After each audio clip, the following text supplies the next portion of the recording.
Dummy variables are not dumb. They are the secret weapon to regressions. They let us compare groups, test interactions, but also to understand what happens when we hold other factors constant. In this video, we're going to learn the secrets of binary independent variables, how to run them in a regression, how to calculate interaction effects, and also how to run multivariate models. We're going to use a little jargon and just enough math to make you dangerous. Why should you trust me? My name is Bogdan Popescu, and I'm an assistant professor at John Cabot University, Rome. I have teaching experience at Oxford and at Princeton, and have taught generations of undergraduate and graduate students. Let's dive right in. Okay, we're discussing today how to interpret binary variables and how to run multivariate regressions. So we're going to go over regressions where we have binary independent variables. We're going to look at interaction effects, and we're also going to look at how to run and interpret multivariate regressions. So previously, we'd only looked at cases where we have one single independent variable. In this case, this was continuous variable. We looked at the impact of urbanization on life expectancy. If you remember, urbanization was measured as a percentage. So let us now apply this procedure to a situation in which our independent variable is binary. That means it only has values such as 0 or 1. Another way to refer to binary variables is dummy variables or dichotomous variables. So these are variables where the main values are 0 and 1. Okay, so our original equation, if you remember from last time, was y is equal to beta 0 plus beta 1x plus epsilon. This whole thing can also be written for the two cases in the following way. E of y given x is equal to 0 is equal to beta 0 plus beta 1 multiplied by 0 plus epsilon. This E sign here is called expectation. The expectation of y, given that the independent variable x is equal to 0, is given by beta 0 plus beta 1 multiplied with 0 plus epsilon. So in the case where the independent variable is 1, we can write it as the expectation of y given x is equal to 1 is equal to these things. Okay, so for these two cases, I'm repeating myself here. I'm just providing an explanation for what this means. So once again, E of y given x is equal to 0 can be read as the expected value of y when x is equal to 0. And then this is the expected value of y when x is equal to 1. Okay, so this means that if we do the algebra, because we have multiplication with 0, this is going to disappear. This is going to be equal to 0. That is why we're left with beta 0 plus epsilon in the case of expectation of y given x is equal to 0. And then in the case of x is equal to 1, we're left with beta 0 plus beta 1 plus epsilon. So this means that the difference is only beta 1. Notice, so this is just the two outcomes from before. We are left with beta 0 plus epsilon and beta 0 plus beta 1 plus epsilon. The only difference between these two is the presence of beta 1, which clearly is visible here in the second line. So this means that we can rearrange and write that beta 1, this term here, is equal to the expectation of y given x is equal to 1 minus the expectation of y given x is equal to 0. This is just rearranging these two equations. Okay, so we interpret beta 1 as the difference in the average value of y between subpopulations when x is equal to 1 and x is equal to 0. So we can say the beta 1 is the causal effect of an intervention or a program if this is indeed an intervention or a program. So this is why I'm saying here, if assumptions hold. But beyond intervention programs, let us look at our previous case, EU life expectancy or urbanization life expectancy, and let's separate our samples between EU countries and non-EU countries. So let us apply this equation that we just created. So let's imagine that we have beta 1, which is equal to life expectancy given that EU is equal to 1, minus life expectancy given that EU is equal to 0. Notice that we have this new independent variable called EU, which is a binary variable. In other words, it has values like 0 and 1. So if we run a simple regression, so if you want to understand better how to run a regression, I encourage you to go back to the previous video to understand how to run a regression. I provide here the code in R from the very beginning, which includes how to find the path, how to read the CSV files, how to calculate average urbanization by country, how to calculate life expectancy by country, how to clean the two data sets, and how to perform a left join, where urbanization is merged onto life expectancy, and how to remove NA values. This final step is really about coding the EU countries. So if you simply copy and paste this code, you should be able to obtain exactly this table. The same table can be plotted also as a coefficient plot, right? So notice that we have two variables here, intercept and EU, which you can obtain by using this ggplot code. This is going to produce exactly that code.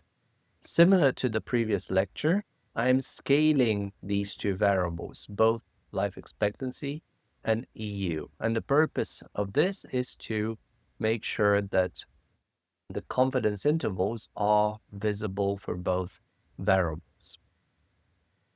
Okay, so we'll notice that the beta 1 is equal to this number, 6.688. Here it is. So this can be obtained.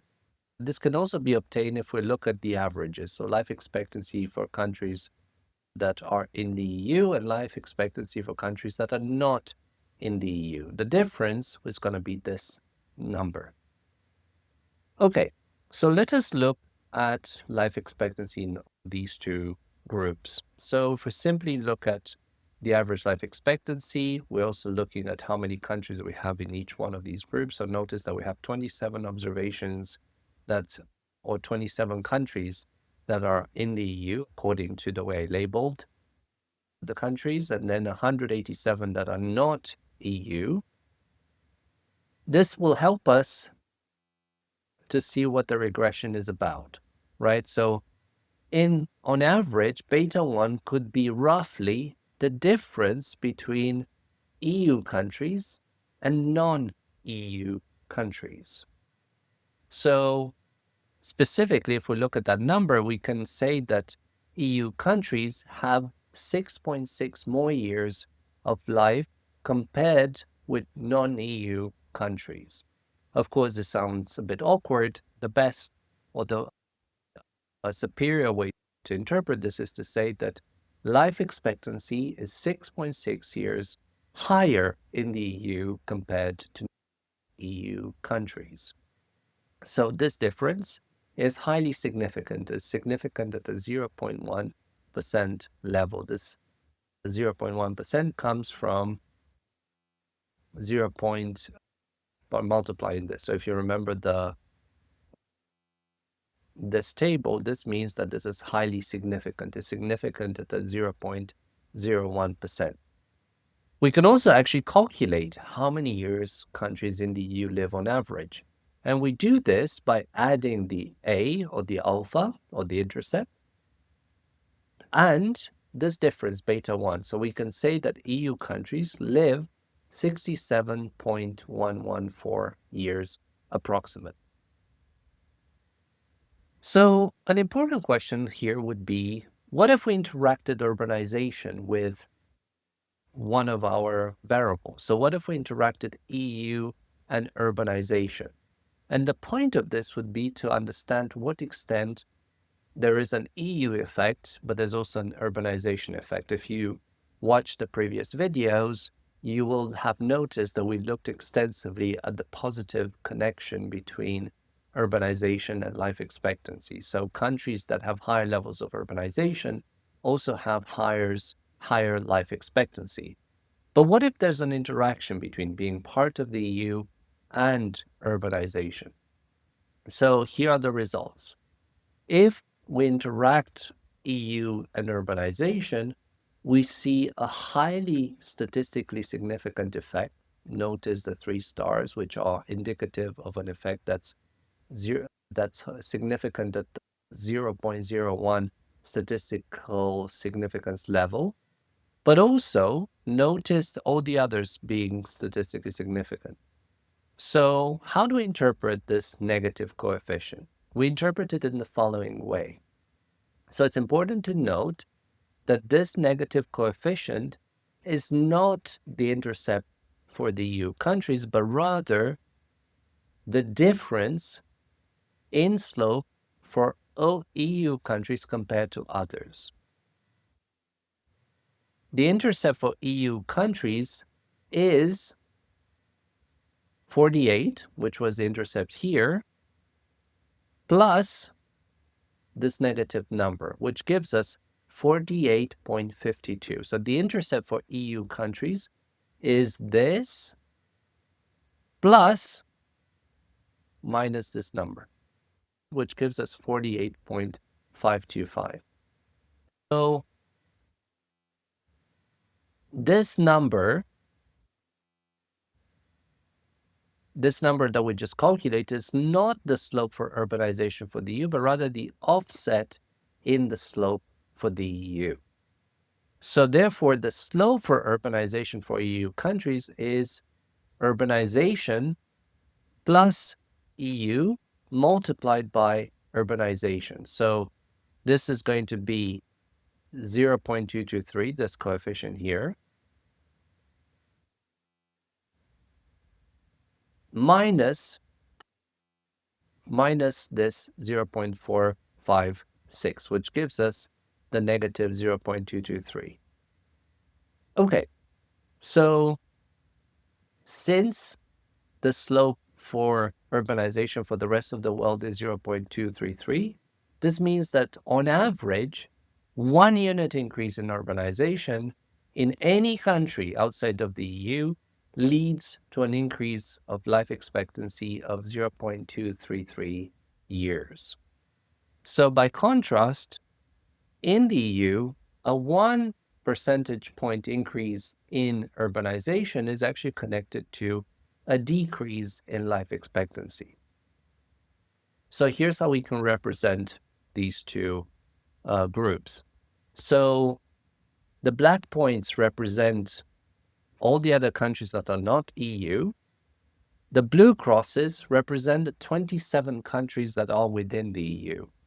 So what is interesting here is to note the two different slopes. So we have a positive slope for non-EU countries to suggest that more urbanization means higher life expectancy, and the blue slope, which suggests that higher urbanization means lower life expectancy.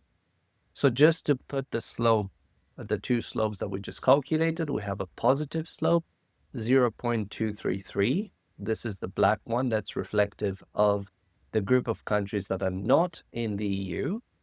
And then the negative slope, which is reflective of EU countries. So you clearly see how this positive and negative signs are reflected onto the lines. The same thing with the intercept. So remember that the intercept, the A or the alpha, are really the starting points of the slopes. So the reason why we do interaction effects is because This allows us to identify the change when we combine two explanatory or independent variables. So this means that in our specific case, we have an urbanization effect, we have an EU effect, and we have an additional combined effect of urbanization in the EU. So this takes us to the topic of multivariate regressions. So previously we looked at a single case on the previous video. We watched we looked at how urbanization is connected to life expectancy, but obviously in the real world, life expectancy is not just explained by urbanization, and it's explained by a variety of other factors. So that is why in order to account, to think about these factors, we have to ask ourselves, what are the different characteristics that explain, or what are the different characteristics that countries with high life expectancy have in common? Similarly, what about the characteristics of countries that have shorter life expectancy? So normally we would be thinking of variables such as income, urbanization, which we covered extensively, education. So here's a graph to think about it. So when life in countries that have longer life expectancy, we also see higher incomes, we also see higher education, we see greater levels of urbanization, better delivery of public services. Whereas in countries with shorter life expectancies, we see the opposite. So these are only some of the factors that could be correlated with the outcome, which is life expectancy. But let us now just investigate a situation where we have two explanatory or independent variables, urbanization and GDP. So here I showed you the code how to read GDP per capita, so how to load this data set in memory so that you can combine it to the main data set.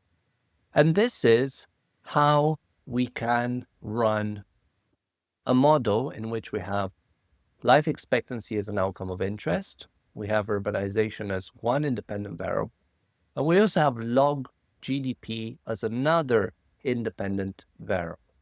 So this is just simple cosmetic options in order to produce a table that looks like this.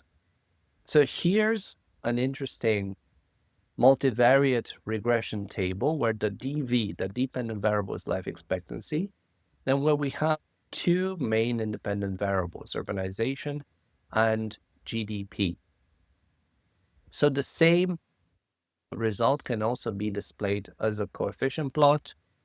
I explained how to obtain this. This is the code in order to produce exactly this type of plot. Once again, these are scaled coefficients, which means that you subtract the mean of that variable and you divide it by the standard deviation. So this is the output. So how do we interpret this? We say that for urbanization, every unit increase in urbanization has a 0.054 increase in life expectancy, holding everything else constant. This is an important addition that we have to make when we interpret the coefficient for urbanization.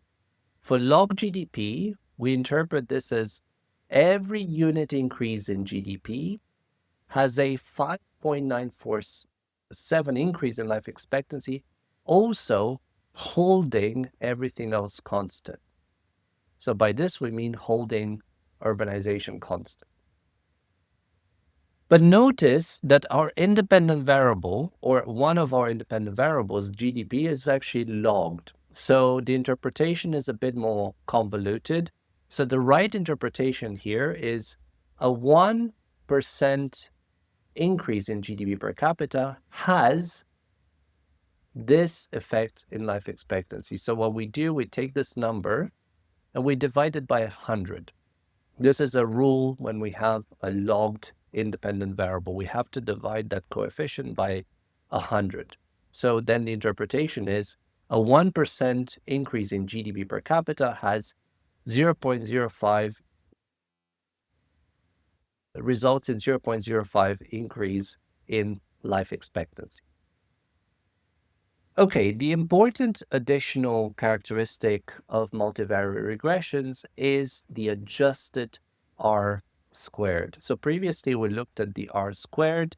So this was a statistical concept that explained how much variation in the outcome of interest is explained by our independent variable.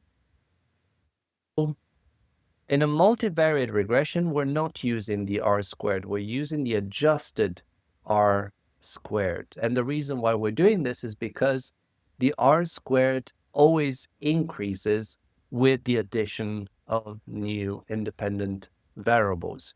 So this means that we can keep adding variables, although they may not be relevant for our model, but the R squared keeps increasing. So it would be mistaken to interpret the R squared as reflection of good explanation for our dependent variable. In other words, we have to somehow penalize the relevance of the independent variables.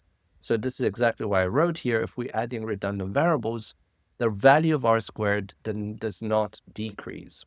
So in the case of the adjusted R squared, if we add redundant variables, this adjusted R squared will go down, right? So you might end up with situations where the adjusted R squared is actually negative. So this could happen when the model fits the data worse than a model with no predictors. So this means that we're just adding noise to our model. Okay, so we have covered quite a lot of ground. So we looked at binary regressions. So these are kinds of regressions where we have binary or dummy independent variables. We looked at, we emphasized how it's important to look at group means and also sample sizes to understand how the two groups are different. Then we covered interaction terms, which allows us to vary to see effect across groups, but also how groups can interact with specific variables. We also looked at the notion or the framework of multivariate regressions, which is this idea of controlling for other factors. So this idea of holding other factors constant in order to see the effect of individual variables. And we also discussed how the adjusted R squared is an improvement or a better measure to understand the model fit, to understand how good our independent variables are at predicting the outcome of interest, which is superior to the R squared that we covered in the case where we have a single independent variable. Thank you and see you in the next video. I hope you enjoyed this video. If you found it helpful, please give it a like and press subscribe. Also, if you have any questions or comments, feel free to leave a comment down below. Thank you and see you in the next video.